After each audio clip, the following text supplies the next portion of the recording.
Баршаңызға сәлем, сіздермен Фариза асханасы арнама қош келдіңіздер. Бүгін сіздермен қиярды укроп қоспай-ақ, хрен жапырақтарын қоспай-ақ тұздаудың жолын көрсететін боламын.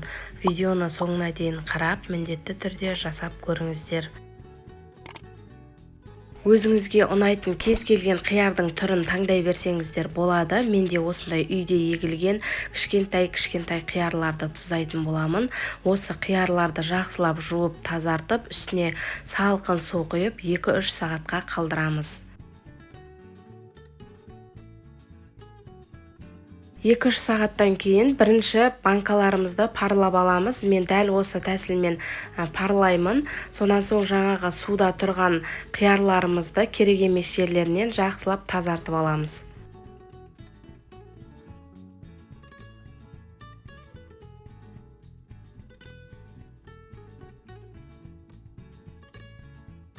Мінекей қиярларымызды керек емес жерлерінен тазартып дайындап алдық. Енді бізге болгар бұрышы, жапырақ, сарымсақ, қара бұрыш және қалампыр қажет болады.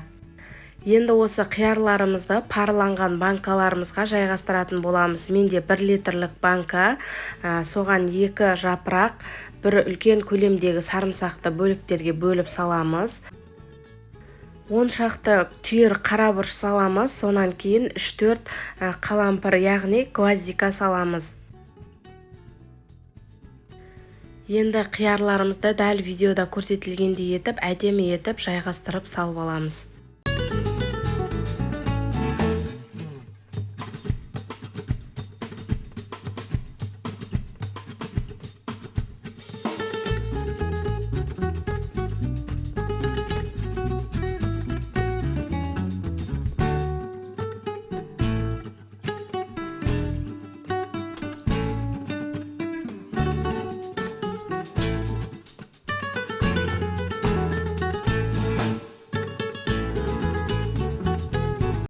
Мінекей қиярларымызды дәл осылай тығыз етіп банкаға жайғастырып алдық. Дәл осылай осы тәсілмен екінші банканы да толтырып аламыз.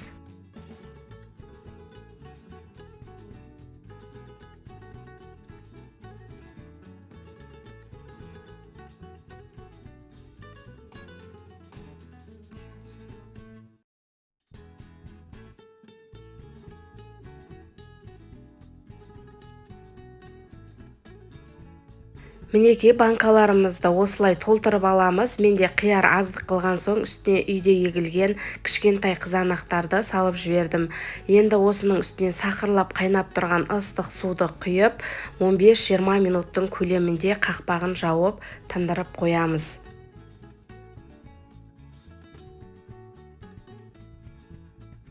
Менде 20 минуттың көлемінде тұрды. Енді бұл су бізге қажет емес, мен төгіп тастаймын. Егерде осы суды қайнатып қайта құйсаңыздар да болады. Мен бұл суды құймаймын, басқадан жаңадан қайнатып құятын боламын. Енді осы бірінші суын төгіп алғаннан кейін қажетті дәмдеуіштерін салып аламыз. 1 литрлік банкаға үлкен қасықпен 1 қасық қант, 1 қасықты толтырып тұз саламыз. Енді осының үстінен қайтадан сақырлап қайнап тұрған ыстық суды құйып аламыз.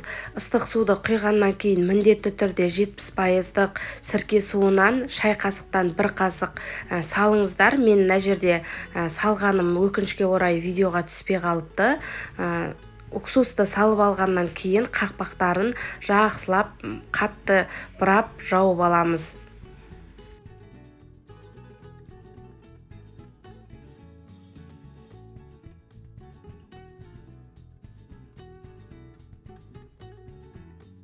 Банкаларымыздың қақпағын жақсылап бұрап алғаннан кейін тұз бен қант ерігенше жақсылап араластырып аламыз.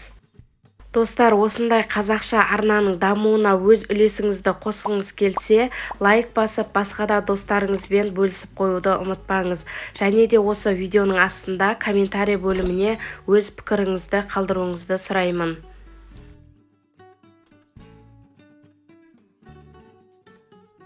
Дайын болған банкаларымызды келесі бетіне төңкеріп, үстін жылы орамалмен жауып, 1 тәулікке қалдырамыз.